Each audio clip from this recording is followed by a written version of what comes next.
Welcome to Kidney Health Connections, a podcast exploring the future of kidney health and the rapid shift to value-based care, where you can learn about the latest innovations that are helping patients live healthier, more fulfilling lives. Here's your host, Dr. George Hart. Welcome, everyone, to today's episode of Kidney Health Connections.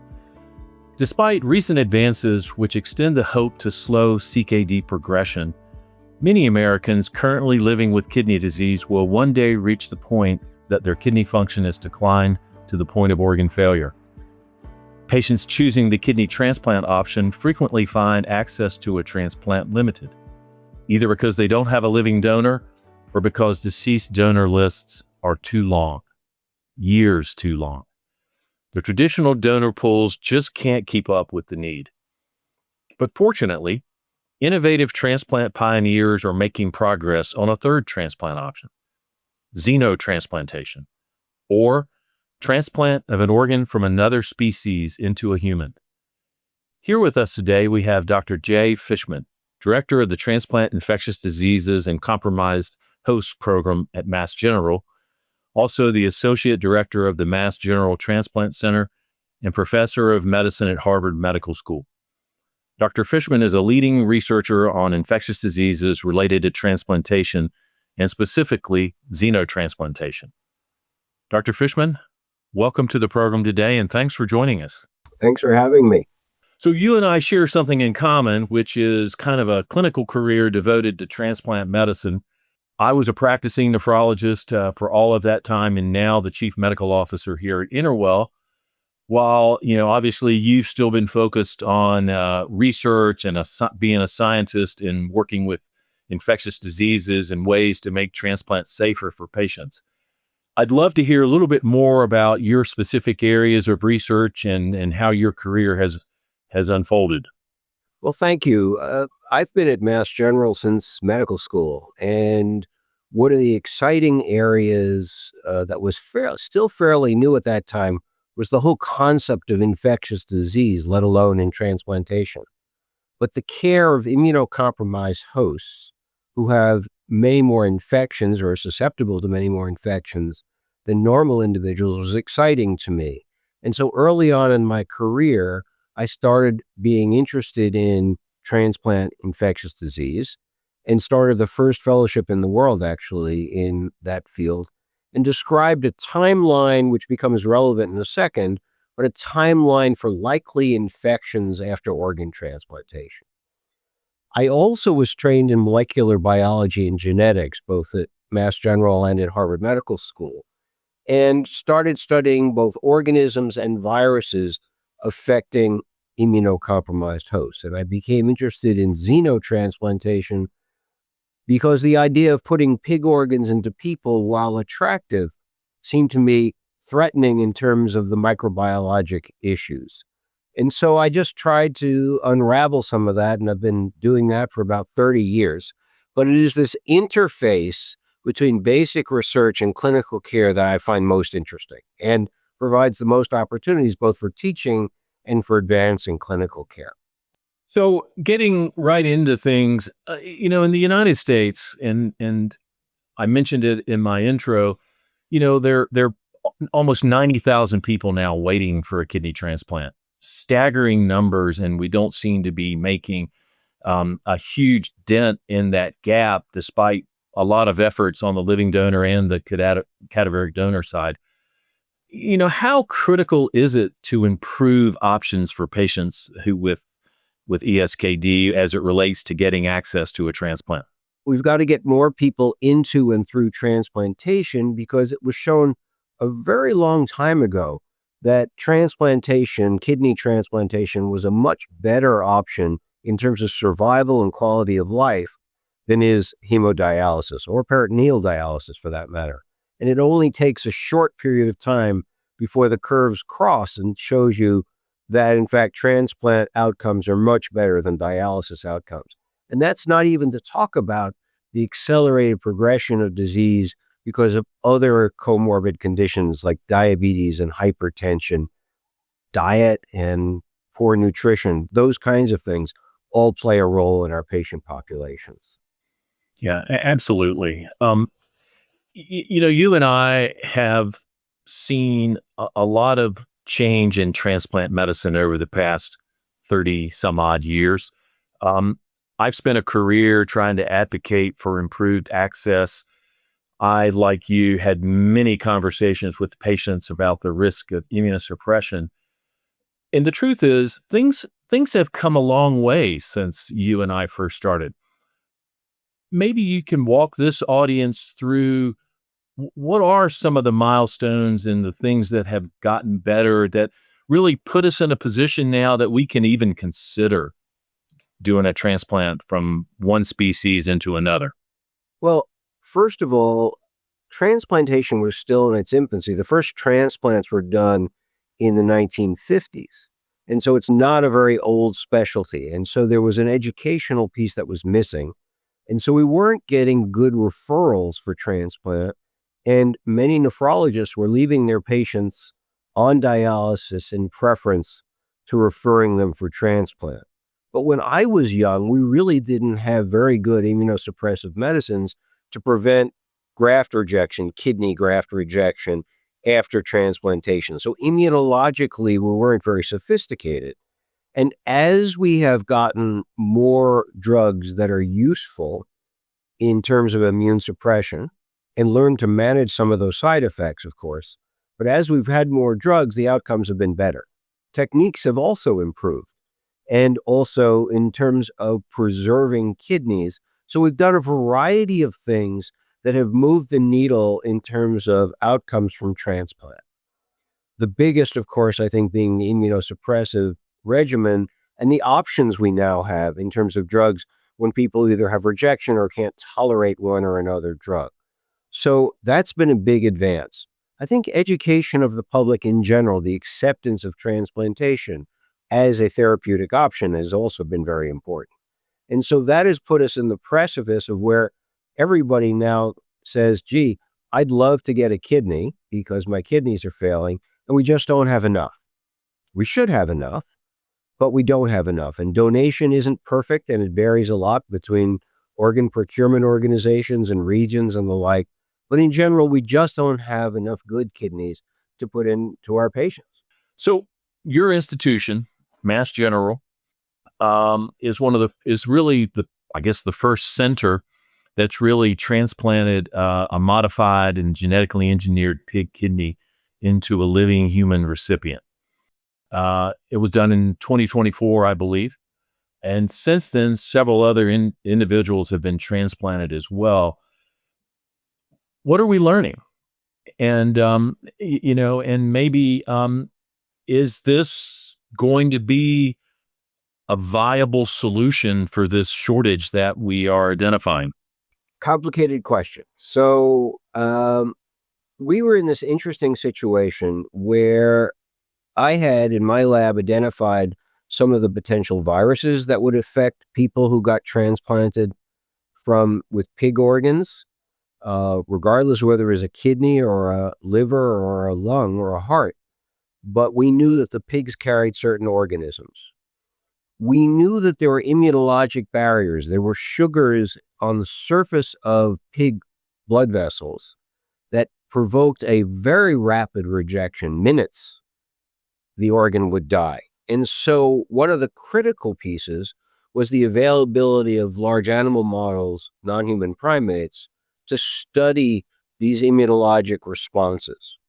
But even after we defined the viruses and these immunologic responses and some of the immune barriers, we couldn't do anything about them. But you may recall that there was a Nobel Prize given for CRISPR-Cas9 for genetic modifications. And George Church, who's at Harvard Medical School, came to one of our lab meetings and he said, how many edits would you like to make? And we said, well, if you put everything together, probably around 60 or 64 or something. He said, what would you like to do the following week? And we used to do these manually, and most of the time it didn't work. And George and I and his coworkers got together and showed we could do it in cells, that we could knock out various genes, and those cells became the platform for developing pigs that had reduced immunologic barriers, had lost these carbohydrates, in fact, had knocked out a variety of copies of virus that I had discovered.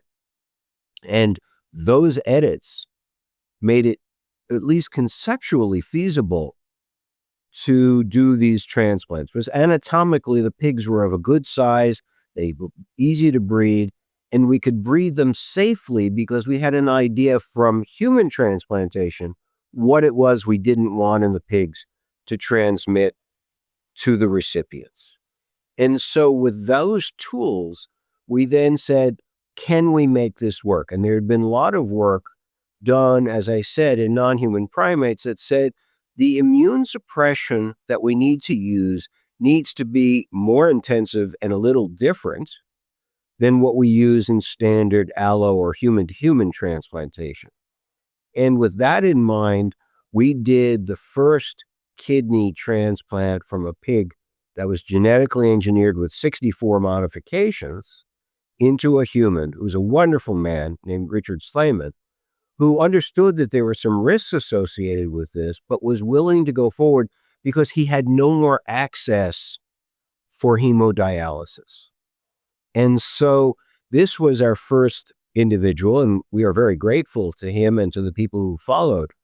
But it was a molecular biology, pig breeding, immune suppressive changes, so pharmaceutical development, all of these things had to come together to make this at all possible.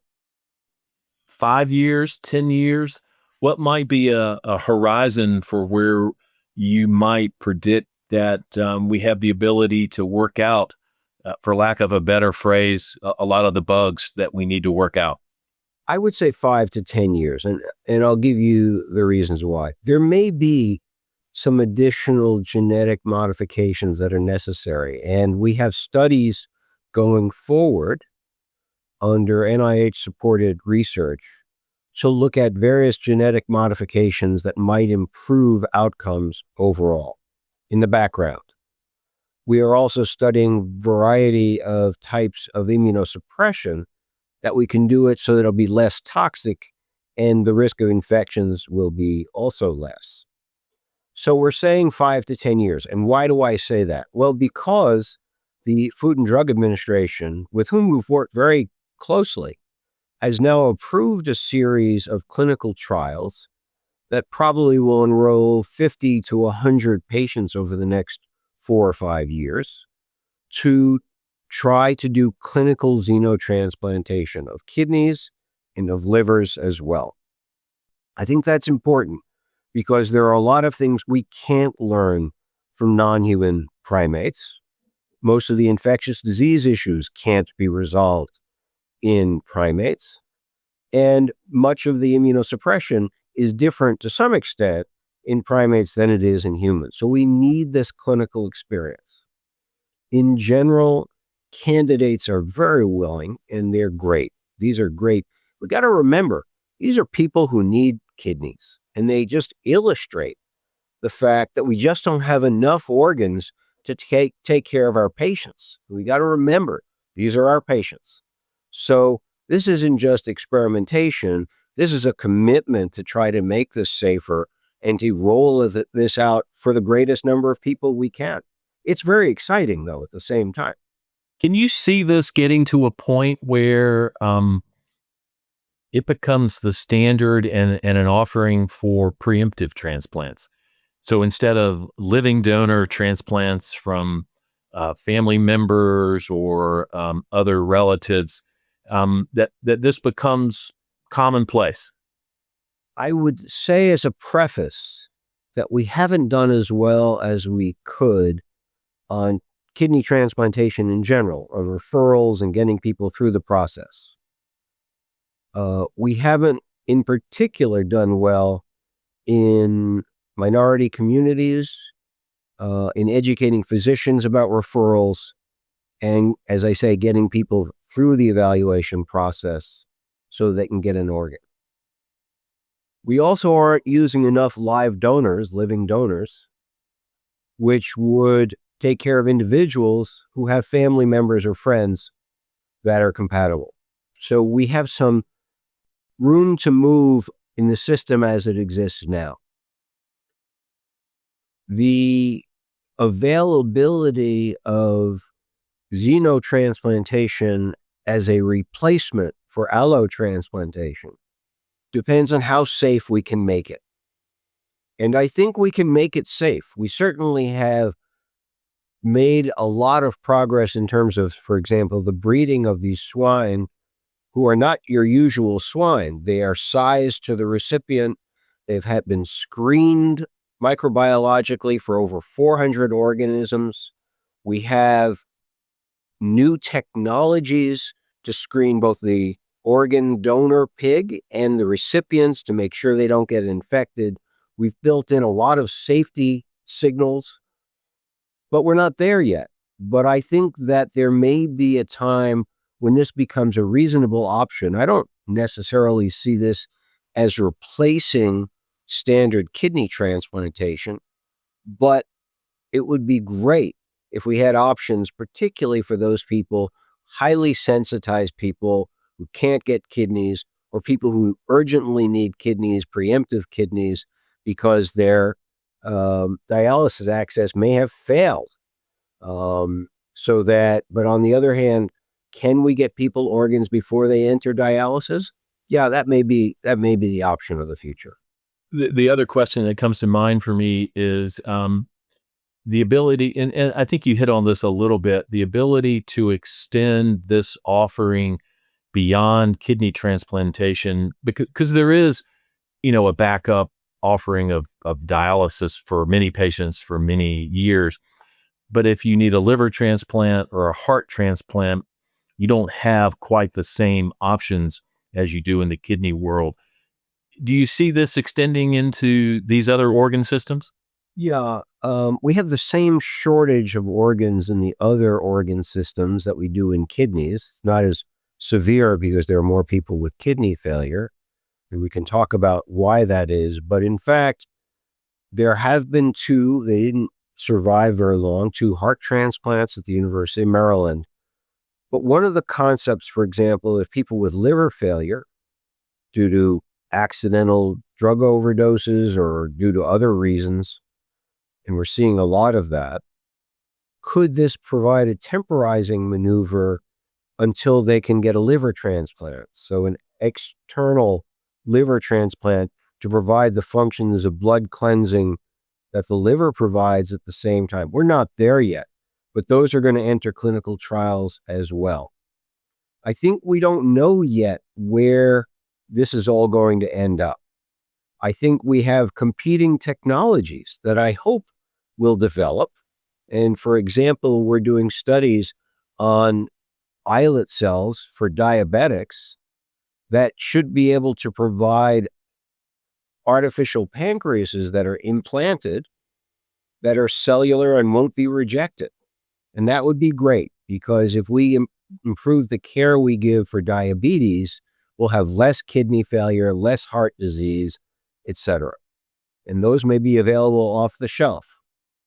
We're studying new technologies to preserve organs, not just kidneys, but starting with kidneys, so that we'll be able to freeze them and ship them around the world.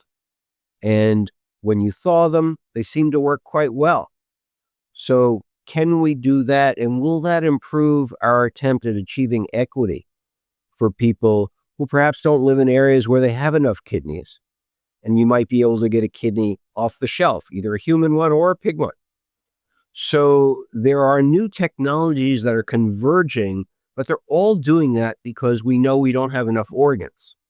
Now, there are a lot of things we should be doing better as a medical community, and our patients can participate in this as well. But simple things, I've mentioned diabetes, hypertension, smoking, alcohol, etc. All the things that we talk to our patients about are really important in terms of preserving kidney function, but also lung and heart and liver function. And if as a society we dedicated ourselves to that, to better nutrition, more exercise, those kinds of things, we could at least delay and push out the curve of people needing new organs. That's pretty optimistic. I've been a doctor for a long time. You have also. But, it's hard to take pills. It's hard to get exercise. It's hard to find time to do things when you're chasing your kids around the house. But it's important. And we have to convey that message through our schools and elsewhere. Well, I think, amen. You're preaching to the choir here, and I think you and I have probably had similar conversations. And it's a lot of what we're trying to do in value-based care is to take a more holistic approach to how we deliver care by improving access, addressing social determinant of health limitations, and kind of embracing a total body view of how to improve one's health. So I really appreciate your comments, and they certainly resonate, and I think will resonate with our audience today. You've seen a lot of things. What excites you the most right now as you get up and you look at where things are heading in the research that's coming out of your lab and the labs there at Harvard? So I think there are a few things. I've mentioned that there are new immunosuppressive regimens. I think those are exciting. We're also starting to better understand how the immune response works so that we may be able to intervene earlier, both in terms of transplant, but also autoimmune diseases like lupus, rheumatoid arthritis, and others. There's a new area which we've called multi-omics. It's a fancy name for doing every test under the sun that can tell us if you've got infection, if you've got an immune response, if you're at danger for dying due to an infection. How can we intervene? And it's only called multi-omics because it takes sequencing technologies, looks at the protein circulating in your blood, it looks at a variety of parameters and gives you a snapshot. So now we don't just have to look for 400 known organisms. I can look for unknown organisms. I can sequence anything that's circulating that has a DNA or an RNA basis, any organism that's replicating. Well, if we could do that for the immune system, we can use that for growth and for health and well-being, liver function, heart function, kidney function, we then get a picture of what the future holds for an individual. And we can tell the difference between individuals and how to custom design healthcare for one versus another. Dr. Fishman, this has been great.